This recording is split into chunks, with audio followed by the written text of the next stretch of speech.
I was sitting quietly at the table next to my 7-year-old grandson at my son's second wedding. Suddenly, the boy grabbed my hand tightly and whispered, "Grandma, I want to leave right now." I asked him, "What's wrong?" He trembled and replied, "Grandma, you didn't look under the table, did you?" I slowly lowered my gaze and froze. I took my grandson's hand and we got up in silence.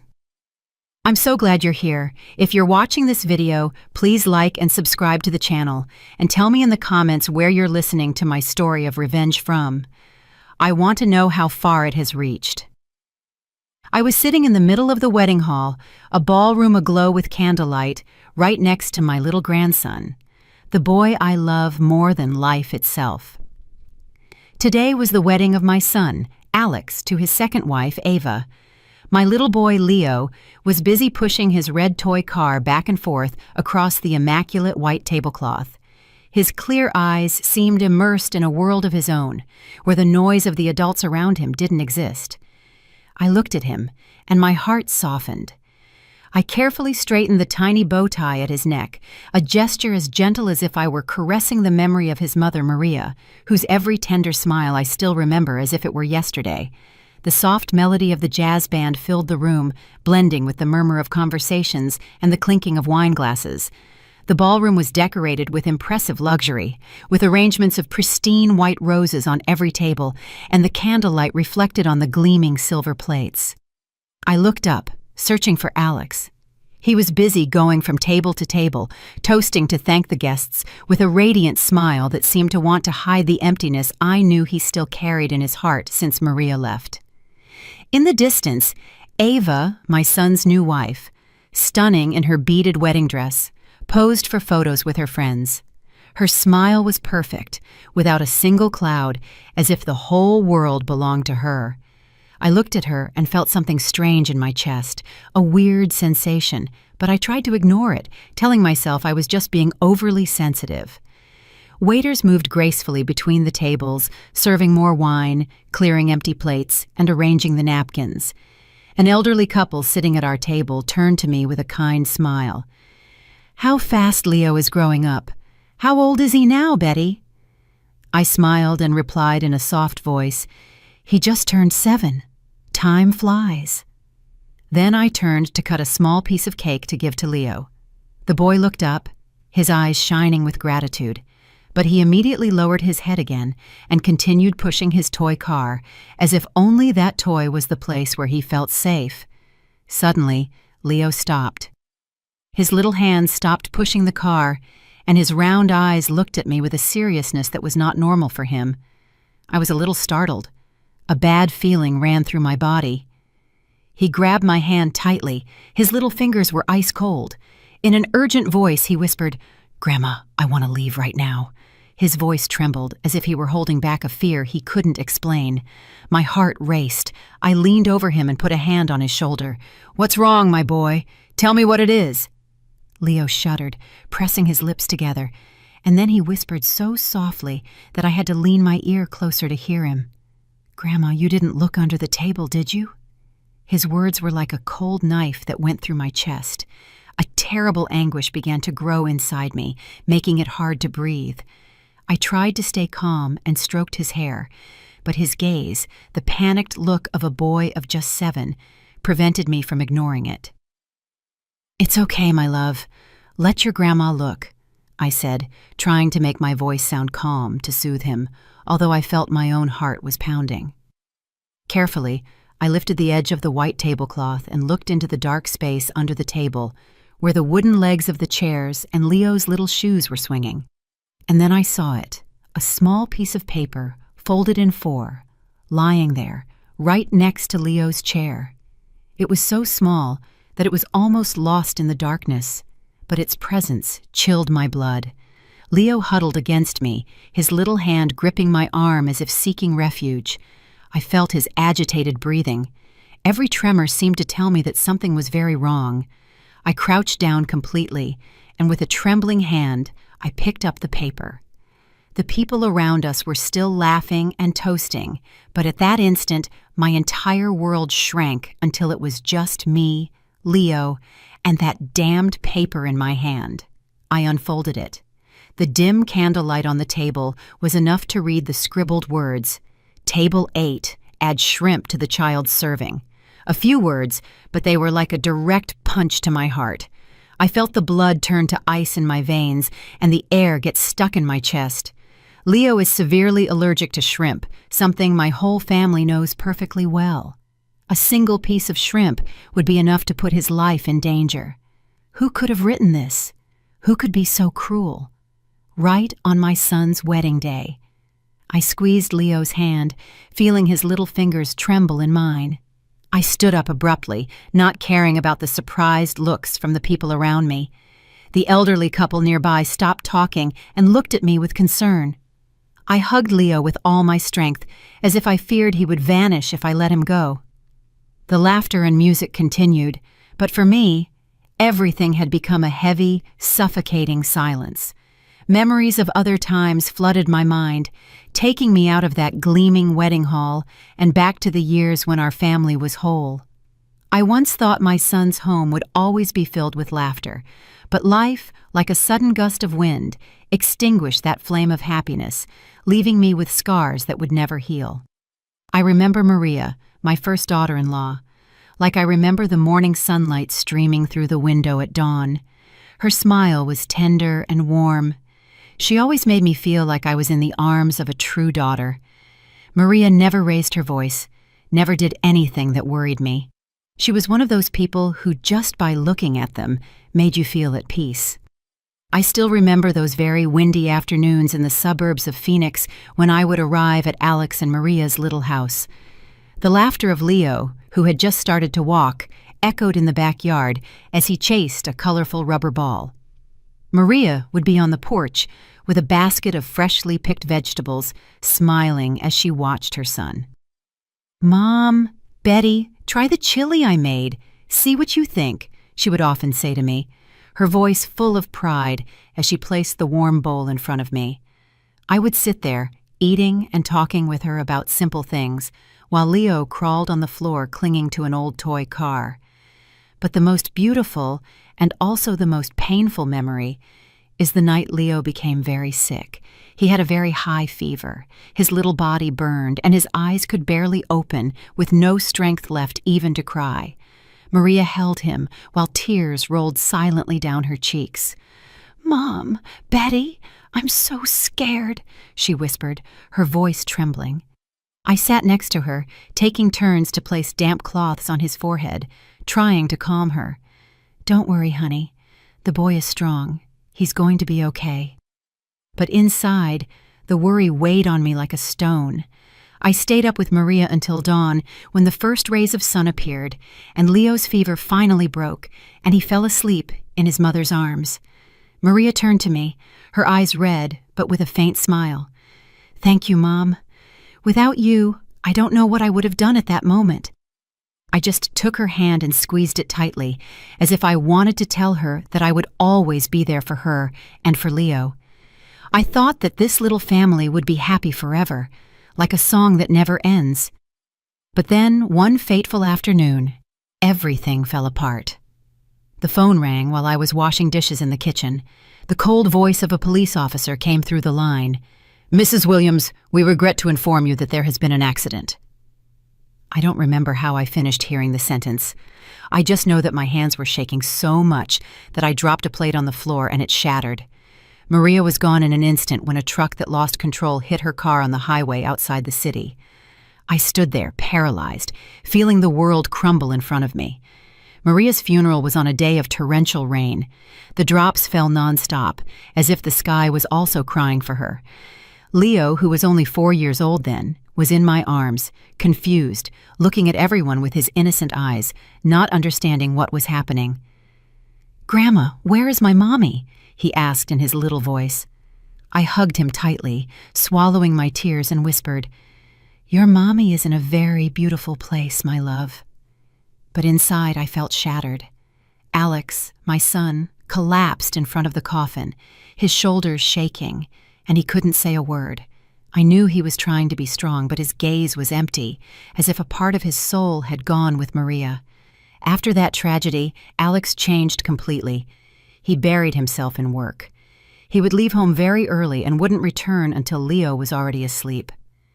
I understood that he was running away, trying to fill that immense void in his heart with endless days of work. But Leo, my poor boy, suffered the most. He started talking less. His gaze was often sad, as if he was waiting for a miracle that would bring his mother back. I became his only support. I took him to school every morning and sat by his bed every night to rock him. "Grandma, tell me a story about my mommy," he would often ask me, and I would tell them to him in a choked voice, talking about the times Maria sang to him to sleep, how she cut his fruit into little pieces to make him his favorite dessert. Each story was an attempt to keep Maria's image alive in Leo's mind and in my heart. Lucy, my adopted daughter, also became an essential part of those days. With her warm heart and skilled hands, she would come to the house often, bringing coloring books or cookies she had baked herself. Lucy loved Leo as if he were her own little brother. She would carry him, teach him to read, or sit for hours with him at the table to help him with his clumsy drawings. "Look, Leo, your house turned out prettier than mine," she would say, laughing in her voice as clear as a bell. But sometimes I would catch Lucy looking at Alex when he entered the house in silence after a long day of work. It was a deep look that contained something more than a simple sibling affection. I saw it, but I decided not to say anything. Maybe I was afraid that if I brought up the subject, I would break the fragile stability of what was left of our family. Alex's house slowly became devoid of laughter, but thanks to Lucy and Leo, the family flame remained lit, even if it was weakly. I did everything possible to keep that flame from going out, but in the depths of my heart, I knew that both Alex and I lived with wounds that had never healed.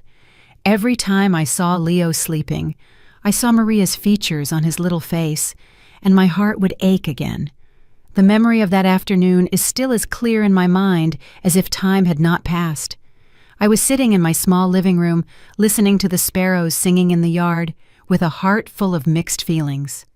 It was the first time my son Alex was bringing Ava home to introduce her. I tried to open my heart. I tried to see this young woman through the eyes of a mother who wants her son to find happiness again after so much pain. But deep down, I couldn't shake a feeling of unease, like a cold wind that made me shiver. That afternoon, Alex arrived later than usual. I was in the kitchen preparing the tacos that Leo loves so much when I heard the door open. Alex came in with a strange glow on his face. His eyes lit up as they were in his youth, when he used to talk about Maria with a passion he couldn't hide. "Mom," he said in a choked voice, leaning against the doorframe, "I want you to meet someone." I stopped what I was doing and looked at him, feeling a bit of nervousness. "Someone special?" I asked, trying to keep my voice calm. Alex smiled, a smile I hadn't seen in a long time. "Yes, you're going to like her very much," he said, full of confidence. I nodded. I wiped my hands on my apron, trying to hide the worry that was starting to grow in me. After Maria, I wasn't sure anyone could fill the void she left, not only for Alex, but also for Leo and for me.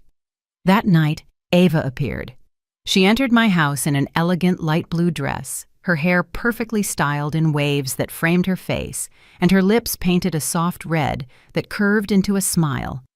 That smile, I must admit, was charming, as if she had rehearsed it to please anyone. "It's a pleasure to meet you, Mrs. Williams," she said, in a sweet voice, bowing her head slightly. I returned her smile, invited her in, and served her a cup of hot, aromatic coffee.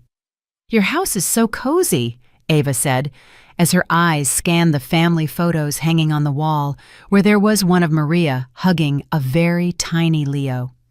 I nodded and thanked her, but her eyes lingered on that photo longer than I would have liked, and I wasn't sure if I liked that. Dinner went on in an atmosphere that I tried to make as friendly as possible. I placed the dishes I had prepared all afternoon on the table: tacos wrapped in corn tortillas, a plate of enchiladas with red sauce, and a fresh salad with mango, Leo's favorite dish. Alex sat next to Ava, his eyes never leaving her. His happiness was visible in every gesture. "Mom, Ava works in marketing at my company. She's very good at what she does," he said, his voice full of pride. Ava smiled. She served me an enchilada with a delicate but calculated movement. "Mrs. Williams, this is delicious. You have to teach me how to make it," she said, giving me a friendly look. I smiled and responded politely, but a small part of me remained uneasy. There was something about the way she spoke, the way she laughed, that made me feel like I was watching a very well-staged play. Leo, my grandson, was sitting at the head of the table, strangely quiet. He, who normally wouldn't stop talking about school, that night just picked at his food without lifting his head once. I noticed that he was avoiding Ava's gaze, as if he was trying to hide in a safe corner. Ava leaned over, took a chocolate bar from her purse, and placed it in front of Leo with a radiant smile. "This is for you. It's very good, Leo," she said in a voice as sweet as if she were trying to win him over. But Leo remained still, his little hands gripping his silverware, and then he simply turned his face away without touching the chocolate. I saw a flash of fear in his eyes and felt as if my heart would shrink. Alex frowned, about to scold his son. "Leo, what's wrong with you? Ava is giving you some candy." I quickly intervened. "It's nothing. He's probably a little tired. Leave him be, son." Alex sighed, but didn't say anything else, and turned to serve Ava more wine, as if he wanted to lighten the mood. Lucy, my adopted daughter, was also at dinner. She sat across from me, eating in silence, but I noticed how her gaze darkened when Ava took Alex's hand under the table. Lucy has always been a very sensitive girl, and I know she loves Alex like a brother, but sometimes I wonder if that feeling isn't deeper. When Ava took Alex's hand, Lucy's hand stopped over her glass, and I saw her fingers tighten a little. She didn't say anything. She just lowered her head and continued eating. But that silence was heavier than any words. I wanted to ask her. I wanted to understand what was making her sad, but I knew it wasn't the right time. After dinner, Ava insisted on washing the dishes, even though I refused several times. "Mrs. Williams, let me. You rest," she said with overflowing enthusiasm. I reluctantly agreed and watched her go into the kitchen, roll up her sleeves, and hum a cheerful tune while she cleaned. I must admit that she did everything impeccably. The dishes were neatly stacked and the sink was sparkling. For a moment I thought, this girl seems very caring. But then, when I went out into the living room, I saw Leo sitting, coloring with his little hands clutching a crayon. Ava approached and sat down next to him, praising him. "You draw so well, Leo. What is it? Let me see." But Leo immediately let go of the pencil and leaned back with an expression of distrust, as if she were a threat. Ava glanced at me and quickly forced a smile, as if to cover up the awkward moment. "What a shy boy," she said in the same sweet voice. But I saw something strange flash in her eyes. Alex, meanwhile, didn't seem to notice anything out of the ordinary. He was busy serving more wine, telling funny anecdotes from work, and laughing loudly every time Ava told a joke. The introduction ended with my son completely satisfied, seeing Ava off at the door, with his eyes fixed on her, as if there was no one else in the world. I stood there, watching them walk away with a strange feeling in my heart, as if something wasn't quite right. Time passed, and Ava gradually became a part of our lives. One weekend morning, with the bright California sun flooding the living room through the windows, I was knitting a scarf when Ava appeared, smiling from ear to ear. "Mrs. Williams, I want to take Leo to the park today. Is that okay?" she asked, her voice full of enthusiasm. I looked at Leo, who was on the floor, playing with his wooden blocks, his face expressionless. "Of course, I'm sure he'd love it," I replied, forcing a smile. Even though I felt a little doubt inside, Alex had gone to work, and I thought maybe a little fresh air would do Leo good. Ava took Leo's hand and led him toward the door while I watched them go with a strange heaviness in my heart. When they returned, Ava came in with a triumphant smile. "He had so much fun. He wouldn't stop going down the slide, and he even asked for another ice cream," she recounted, her voice full of excitement. But when I looked at Leo, I saw that his shirt was dirty, with some dried dirt stains on the blue fabric that I had ironed myself that morning. He was silent with his toy car in his hand, without saying a word about his outing. "Did you have fun, my boy?" I asked, crouching down to stroke his hair. He just nodded slightly, looking away. I wanted to ask him more, to know why he was so quiet, but Ava intervened with her always sweet voice. "I already told you, Mrs. Williams, he loved it." I nodded, but inside me, a small piece of the puzzle of doubt began to form. On another occasion, while Alex was at work, Ava showed up unannounced. I was in the kitchen preparing chili for lunch when I heard her talking to Leo in the living room. At first her voice was soft, but suddenly I heard a harsh phrase. "Stay still, Leo. Don't make a mess. You're a big boy now, but you still act like a baby." I stopped dead in my tracks, my hand still over the onion I was chopping, and a chill ran through my body. I came out of the kitchen, and instantly Ava changed her tone, becoming as sweet as if nothing had happened. "Our Leo is so clever. Look at the tall tower he built," she said, pointing to the wooden blocks the boy was playing with a radiant smile. But Leo just pressed his lips together and looked at me as if asking for help. I tried to smile and said, "Yes, he's very skilled." But inside, the unease was starting to grow like a small thorn digging into my heart. I tried to calm myself. Surely she's not used to children. Anyone is a bit clumsy at first.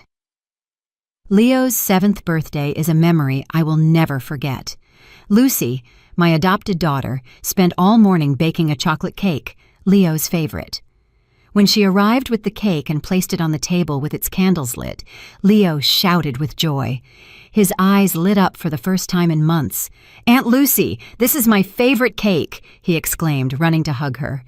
She smiled, stroked his hair, and told him tenderly, "I made it for you, my love. Eat a lot." I watched them with a warm heart, feeling that the family flame was rekindled. Ava was also there, but she only clapped in a forced way, standing in a corner with a weary smile. Her only gift for Leo was an indifferent pat on the shoulder and a "Happy birthday, champ." I saw how Leo shrank a little, avoiding her gaze, and my heart ached again. I wanted to say something, but I stayed quiet, telling myself not to get too involved. Another time, Alex took Ava and Leo to the grocery store. I stayed home, but when they returned, I heard Ava complaining in an irritated tone. "Leo dropped a whole bag of candy at the checkout, and I had to pay for it. What a clumsy boy." Alex frowned and turned to scold his son. "Leo, you're a big boy now. You have to be more careful." I saw Leo lower his head with his hands intertwined, and his eyes sought mine as if asking for help. I quickly approached and put a hand on his shoulder. "Don't worry, my boy. It was just some candy." But inside, I couldn't stop wondering why Ava got so angry so easily with a child. Why couldn't she be as gentle as Maria had been? One afternoon, when I went to pick up Leo from school, his teacher took me aside and said in a low but concerned voice, "Mrs. Williams, lately, Leo has been talking less and seems very withdrawn. Is something happening at home?" I froze, but I tried to downplay it. "I'm sure it's just the changes, Mrs. Davis. Don't worry." But on the way home, Leo tugged on my blouse and said in a trembling voice, "Grandma, I don't want to go home with Miss Ava." I stopped and knelt down to look into his clear eyes, my heart feeling squeezed. "Why do you say that, my love?"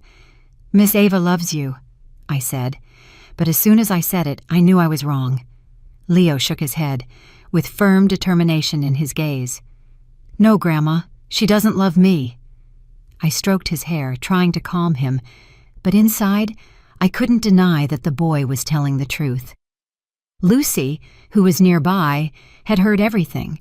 She turned away in silence, but I saw how her shoulders moved slightly, as if she were holding back a sigh. All those loose pieces, all those little signs, I had seen them, but I had chosen to ignore them.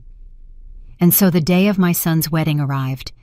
That afternoon, the golden sun of Florida streamed through the large windows, bathing the ballroom in a radiant light, as if wanting to celebrate my son's happy day. I was sitting at table number 8 next to my grandson Leo and Lucy, my adopted daughter. Leo was playing with his red toy car, whispering a soft vroom vroom. I looked at him, and my heart filled with tenderness.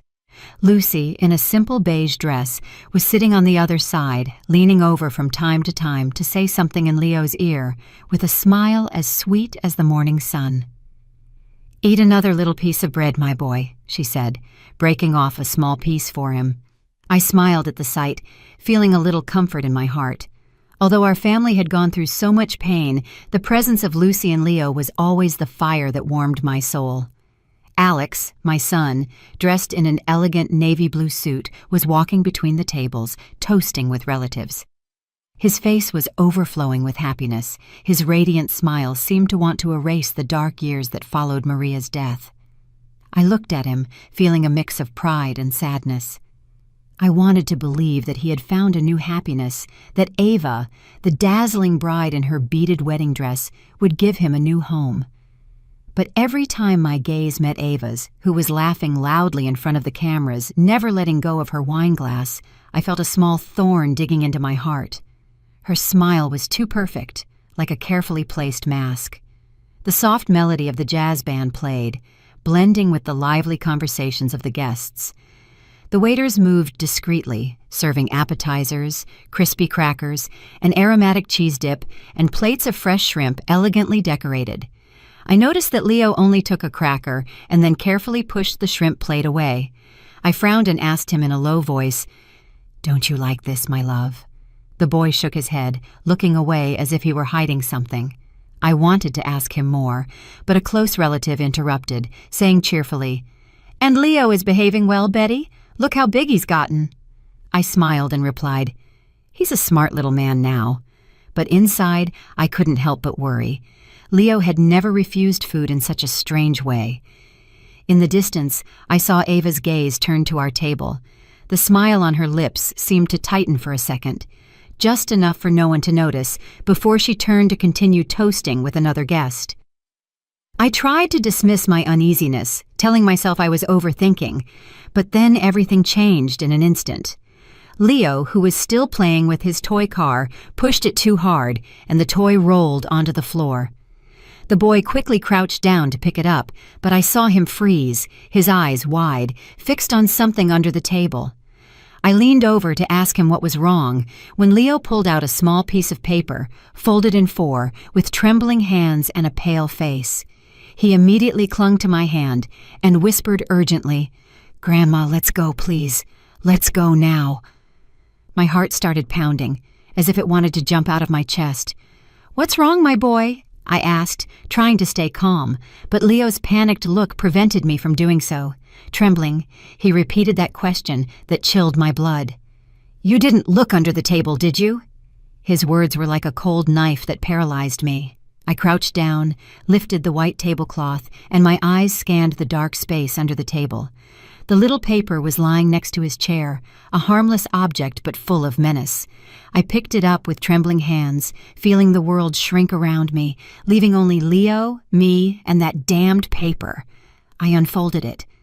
The candlelight was enough to read the scribbled words, "Table 8, add shrimp to the child serving." A few words, but they were like an electric shock that ran through my entire body. I subconsciously crumpled the paper in my hand. The music, the laughter, everything around me seemed to sink into an abyss from which I couldn't escape. Ava, in her dazzling wedding dress, continued to laugh in a corner of the ballroom, raising her glass to toast with a guest, as if nothing in the world could worry her.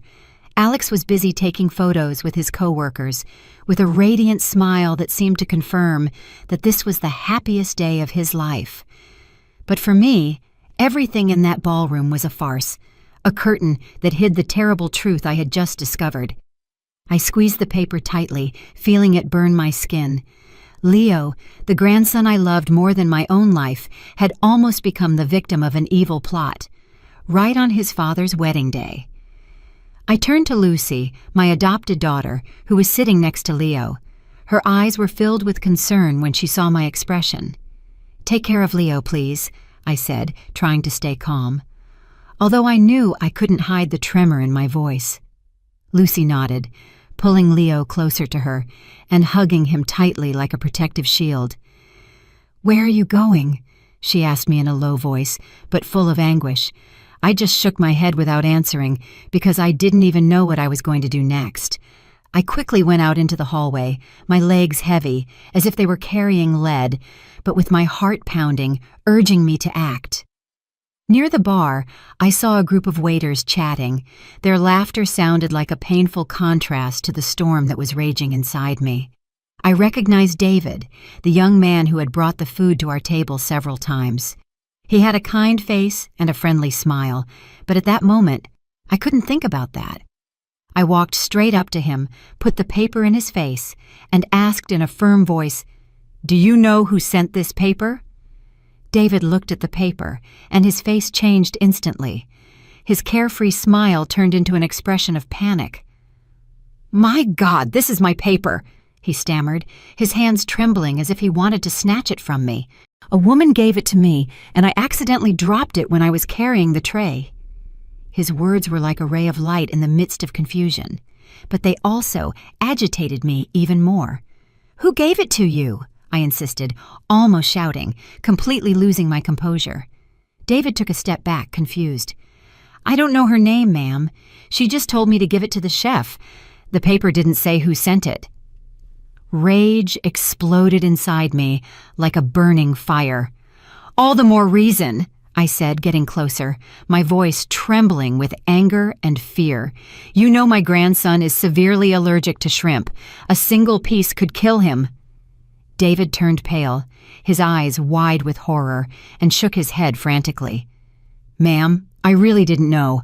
I just followed the note. I had no idea about anything." His voice broke, as if he too was trapped in this nightmare. The other waiters began to whisper among themselves, looking at each other with curiosity and concern. I squeezed the paper in my hand, feeling it burn my skin. I wanted to scream. I wanted to break everything. But I knew I couldn't let my emotions get the better of me. Leo was waiting for me, and I had to protect him. From inside the ballroom, the MC's voice cheerfully announced that they should get ready for the main course. His voice was like a cruel reminder that time was running out, and if I hesitated, a deadly trap could be waiting for Leo. I took a deep breath, trying to control the trembling in my body. I knew I couldn't stay silent. If I didn't act right now, I would never forgive myself. I returned to the ballroom with the paper still in my hand, as irrefutable proof of a sinister plan. The ballroom was still flooded with candlelight, and the music of the jazz band mixed with the laughter of the guests. The waiters silently served the main courses, and the aroma of roasted meat and gravy filled the air. But for me, everything was a farce. I looked at Leo, huddled next to Lucy, his clear eyes, full of fear, fixed on me, as if I were his only refuge in the middle of the storm. I took Leo's little hand, feeling his trembling fingers in my palm, and then, as if driven by an invisible force, I stood up abruptly. My voice resonated clearly and firmly above the music and conversations. "One moment, please. Before we begin to eat, I have something to clarify." The whole ballroom fell silent, as if time had stopped. All eyes were on table 8, where I was standing with Leo by my side, and Lucy sitting with a spark of determination in her eyes. The clinking of glasses ceased, the murmurs died down, and I could only hear the pounding of my heart in my chest. I held up the paper. The words scribbled on it were an undeniable accusation. "Who wrote this paper, asking for shrimp to be added to the food of the child at table 8? I asked, my voice trembling with indignation, but forcing it to be clear and sharp. Whispers began to be heard, like small waves in a calm lake. Some guests looked at each other, shaking their heads, with looks of curiosity and confusion. I felt Leo's gaze fixed on me, as if he were begging me to do something to protect him. Alex ran from another table with a smile on his face that quickly turned to concern when he saw my expression. "Mom, what's going on?" he asked, completely bewildered. I didn't answer him immediately. I just put the paper on the table and pushed it towards him. "Read it yourself," I said in a harsh voice, although inside I was a mess. Alex took the paper. His eyes scanned the words, and I saw his face turn pale and his hands tremble slightly. "What does this mean?" he asked, stunned, looking at me and then at Leo, as if searching for a logical explanation. Ava, in her dazzling wedding dress, approached, frowning with a perfectly feigned surprise. "What is all this? Some kind of bad joke?" she said in a soft voice, but I noticed a flash of panic in her eyes. I looked at her directly in the eyes, my heart gripped by anger and fear. "My grandson is allergic to shrimp," I said, my voice trembling with indignation. "This is not a joke. This is an attempt at murder." My words fell like thunder, plunging the ballroom into a deathly silence. Some guests' mouths dropped open in astonishment, while others began to whisper, their eyes moving from me to Ava. Ava let out a forced laugh, a mask to maintain her composure. "Excuse me, Mrs. Williams, but there's no name on the paper. Are you going to believe a story that a child who found it made up?" she said with a mocking tone, trying to make me look like a paranoid old woman. Some guests began to comment doubtfully. "Maybe it's a misunderstanding. Who would do something like that at a wedding?" The blood boiled in my veins. Ava's audacity left me almost speechless. I wanted to scream. I wanted to tear off that wedding dress to reveal the truth. But I knew I had to remain calm. For Leo. For my family. Suddenly, Lucy stood up, hugging Leo tightly, her eyes reddened and fixed on Ava. "That's enough, Ava." Her voice sounded cold but full of pain, as if she couldn't contain herself any longer. Lucy stepped forward and slapped her, a smack that echoed throughout the ballroom. The dry, resounding sound broke the silence and the falsehood. Everyone froze, including me. Ava put a hand to her cheek, her eyes wide with shock, and then turned to Alex, sobbing. "You see? She's crazy with jealousy, and that's why she's attacking me. What have I done to deserve this?"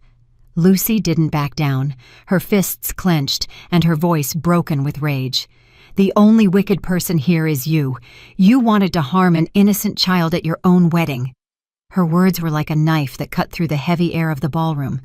The looks of doubt began to center on Ava, and I saw her freeze, her false smile fading. Alex was motionless. His gaze went from me to Lucy and Ava, as if he were trapped between two worlds. "Lucy, calm down," he said in a trembling voice, but I knew he was no longer sure who to believe. The murmurs of the guests grew like a tide that carried all eyes toward me, toward Ava, and toward Leo, my little grandson who was trembling in Lucy's arms. Ava tried to maintain her false calm, but I saw her hands shake when she spoke. "This is a slander. I'm sure someone put that paper there to ruin our wedding." Her voice was sharp, but I noticed the panic in her eyes, as if her perfect mask was starting to crack. I couldn't stand her audacity anymore. The anger inside me exploded like a fire that consumed all my patience. I hit the table hard, making the glasses shake. "That's enough!" I shouted in a voice so cold that it silenced even the music of the jazz band. "David, come here." The young waiter, David, approached from a corner, his face pale with fear. His eyes darted from side to side as if he were trapped between the truth and the storm that was coming. I showed him the paper, my voice trembling but firm. "Confirm it. Is this the paper you received?" David nodded repeatedly, stammering. "Yes, ma'am, it is. A woman from the other table gave it to me, and I accidentally dropped it when I was carrying the tray." He lowered his head as if he wanted to avoid my gaze. I felt my blood boil, but I forced myself to stay calm because I knew everyone in the ballroom was watching. Ava hurried to interrupt in a sharp, almost desperate voice. "You're mistaken. I don't know anything about that." But before she could respond, a weak voice full of pain was heard from behind. Gloria, Ava's younger sister, burst into tears and stood up from her chair. "It wasn't my sister Ava who gave me that paper," the young woman said, trembling as tears ran down her cheeks. "She asked me to give it to the waiter. I swear I didn't know what was inside." A murmur of astonishment ran through the ballroom. "My God, I can't believe it! How is that possible?" I looked at Gloria, and my heart softened. She was barely 18 years old. Her eyes were red and full of confusion, as if she too was trapped in this nightmare. Ava turned abruptly and yelled at her sister, her face disfigured with anger. "Shut up, Gloria! How dare you make up lies to harm your own sister?" Her voice was sharp, but I saw her lips tremble as if she were struggling to hide the truth. Gloria backed away, trembling from head to foot, and said between sobs, "I'm not lying, sister. I just did what you asked." Her words were like a dagger that went through Ava's falsehood, leaving the entire ballroom in a state of shock. A close older relative shook his head, his voice choked. "How is it possible to not even spare an innocent child?" In the midst of the chaos, Lucy stepped forward, hugging Leo tightly, and said in an icy voice, "If you keep denying it, we can ask to check the security cameras in the ballroom. Everything will be cleared up in a moment." Her words were like a stone thrown into a lake, causing waves of panic. Ava's face turned ashen. Her lips tightened, and her gaze desperately sought an escape. But there was no escape now. She didn't say another word, and that silence, for me, was the clearest confession of all. Alex froze, his hand trembling on Leo's shoulder, looking in horror at the woman he had just called his wife, Ava. His voice broke as if he were trying to cling to the hope that it was all a misunderstanding, but his gaze, moving from the paper to Leo, said it all. I saw how his heart broke, just like mine had when he discovered the plot. And Uncle stood up and shook his head, disgusted. "It's unbelievable, such wickedness on a day of celebration." His voice trembled as if he were holding back his indignation. After Lucy's challenge about the security cameras, a deadly silence took over the ballroom. Ava, the woman I once tried to accept as part of my family, stood there, her face pale and her lips pressed together, looking for one last excuse. But the truth was exposed, and she had nowhere left to run. Alex, my son, walked slowly toward her, his face tense and his eyes red, and asked her, "Ava, tell me the truth. Is it true?" His voice trembled as if he were begging for a glimmer of hope that it was all a mistake. But I knew that deep down, he also felt the painful truth. Ava took a step back, trying to force a twisted smile, but her eyes betrayed her panic. "You don't believe me?" she said in a broken voice, as if trying to cling to the last drop of Alex's trust. "It's all their plan. I didn't do anything." But her words sounded weak, like a wind about to die out before a storm. I looked at her, my heart heavy with indignation and pain. This woman I thought would bring my son happiness was now standing in front of me like a stranger, a danger I hadn't seen before.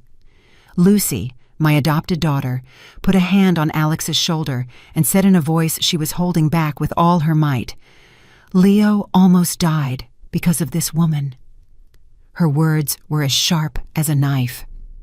Ava yelled desperately, "Shut up! You're just a jealous intruder!" But Lucy didn't move. She was trembling with rage, but stood firm like a shield for Leo. "How dare you call me jealous?" Lucy responded in an icy voice. "Look this child in the eyes and tell me you didn't try to hurt him." Leo clung to me, his little hand squeezing mine, as if he feared being dragged into that nightmare. The guests began to stand up. The festive atmosphere had completely broken. A relative of our family, Mr. Johnson, hit the table with anger. "This is a disgrace. We can't let this go." Murmurs of support were heard like waves that grew and drowned Ava in everyone's looks of contempt. Alex, trapped between truth and love, cried out, his voice broken with pain and indignation. "Leo is my son. You tried to kill my son at our own wedding." His words were like a direct stab to Ava's heart, and I saw her burst into tears. But those tears, I knew, were not of repentance, but of being discovered. I placed the paper on the table and declared in a firm voice, "Anyone who tries to harm my grandson will never have the right to set foot in this family." My words resonated clear and unyielding, like a sentence. Ava looked up, her eyes full of fire, but I saw defeat in her gaze. She had lost not only to me, but to the truth. The hotel's security personnel approached, and in a polite but firm manner, asked Ava to leave the ballroom. "Ma'am, please come with us," one of them said in a cold voice. Ava backed away, looking for help, but no one sided with her. Many guests shook their heads, leaving their half-empty glasses and sighing with resignation. "Unbelievable," one whispered. "How can someone be so cruel?" Another said, horrified. Alex stood motionless, his hands on his head, as if trying to keep his world from collapsing. Then, as if he no longer had the strength to stand, he slowly knelt in front of Leo, his voice choked. "Son, forgive me. Forgive me, my boy, for not protecting you." I saw tears run down his cheeks, and I felt my heart break in two. I helped Alex get up, squeezing his shoulders, and said, in a grave but confident voice, "Luckily, we stopped it in time. This false happiness has to end here and now." I looked at Ava, who was being escorted out amidst looks of contempt, and in my heart I knew that she never was and never would be a part of this family. In the days that followed that nightmare wedding, my family was caught in a silent whirlwind where wounds still bled and unanswered questions floated in the air. I felt as if I had just woken up from a nightmare in which I almost lost Leo, my grandson, whom I love more than life itself. The story of the failed wedding spread everywhere, from the small suburban streets to the conversations of distant relatives. The house phone wouldn't stop ringing. Some blamed Alex for blindly trusting Ava. Others sympathized with Leo, the innocent child who was almost the victim of an evil plot. But for me, every call was just a painful reminder of what we had gone through. Alex became withdrawn after what happened. He was no longer the radiant man in the navy blue suit from the wedding day. Instead, he would take Leo to and from school in silence every day, his gaze filled with pain and guilt. The name Ava, like a curse, was never mentioned in the house again. I looked at Alex with a pained heart, but I knew he needed time to heal, to find himself after being betrayed by the person he loved. I didn't blame him because I understand that love can get to people, but I also knew that our family had to rise from the ashes. I continued to care for Leo, as I had since Maria left. I cooked his favorite dishes, like cheesy pasta or a soft pudding, trying to give him back a sense of security. But who really healed Leo's soul? It wasn't me, but Lucy, my adopted daughter. Every morning she would carefully prepare his lunch for school, carefully choosing foods without shrimp or anything that could put him in danger. She would even write a little note for the teacher, explaining Leo's allergy, along with a smiling face drawn with a crayon, which he loved. "Aunt Lucy, you draw so well," Leo would exclaim when he opened his lunchbox, and I would see his eyes light up, as if a part of his innocence had returned. Every afternoon, Lucy would take Leo to the nearby park. I used to watch them from a distance, seeing how she taught him to fly a kite, showing him how to hold the string so it would fly high. Once Leo fell off the slide, and Lucy ran to him, picked him up, brushed the dust off his clothes, and whispered, "It's okay, my love. I'm here." Leo's clear laughter echoed, a sound I thought I had lost forever, and which was now like a balm for my heart. I looked at Lucy with infinite gratitude, because she was not only a sister to him, but also like a second mother, filling the void that Maria had left. One night, when Leo had a high fever, I saw Lucy spend the night by his side. She sat on a chair next to the bed, placing damp cloths on his forehead, while she quietly told him the story of a brave sparrow that flew through a storm. I stood at the door, watching in silence, and I realized that Alex's gaze followed Lucy for a long time. It was a complex look, full of gratitude and remorse, as if he was realizing something he had ignored for a long time. I didn't say anything. I just retreated in silence, giving them their space. But in my heart, I began to hope that maybe there was a light at the end of our family's dark tunnel. One night, during one of the rare dinners where we were all sitting together around the table with the warm pasta I had prepared, Leo suddenly looked up, his clear eyes fixed on Lucy. "I want Aunt Lucy to be my mommy," he said in a soft but clear voice, as if it were something he had been thinking about for a long time. Everyone at the table fell silent. Lucy blushed and lowered her head, gripping the spoon as if to hide her embarrassment. Alex froze with teary eyes, as if Leo's words had touched a very deep chord in his heart. I smiled.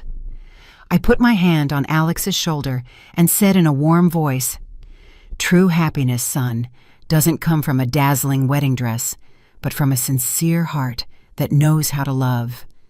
Alex looked at me, then at Lucy, and I saw a small spark of hope shine in his eyes. Time passed, and Ava disappeared completely from our lives, like a toxic wind that had gone. Leo became a happy boy again, always stuck to Lucy, with his red toy car and the drawing she made for him. I saw him running and playing in the yard, feeling a great relief, but also a pang of pain, thinking about everything he had to go through. One day, Alex took Lucy's hand. He suddenly stood in front of me in the living room and said in a trembling but firm voice, "Mom, I know I made a mistake. I was blind. I put Leo in danger, but this time I don't want to let go of the person who has truly been by our family's side." Lucy lowered her head with flushed cheeks, but I saw a radiant smile on her lips. I nodded as tears silently rolled down my cheeks. "Son, the only thing I want is for you and Leo to be happy," I said in a choked voice. That night, after Leo fell asleep, I sat by the window, watching the silver moon that stretched over the quiet street. Its soft light was like a reminder that, although our family had gone through dark days, light always finds a way to break through. I whispered to myself, family isn't always made of blood ties. Sometimes it's chosen with love and courage. After that grim wedding, a new chapter full of light had truly begun for my family. I looked toward the yard where the kite that Lucy and Leo had flown the day before was still there, and I knew that although the old wounds might never fully heal, we would continue on together with love and strength as our support. After going through all this, I understood something very important, that in life there are losses that cannot be replaced, betrayals that break the heart, but sincere love will always be the light that illuminates the way. Family is not only built with blood ties, but also with choices, with the courage to protect each other from darkness and danger. It is sacrifice and true affection that brings lasting happiness, not false appearances. I want everyone to remember to listen. You have to let your heart guide you because sometimes a small gesture of attention can save a life. And it is kindness that gets us out of nights that seem to have no end. The story you have just heard has been modified in names and places to protect the identity of the people involved.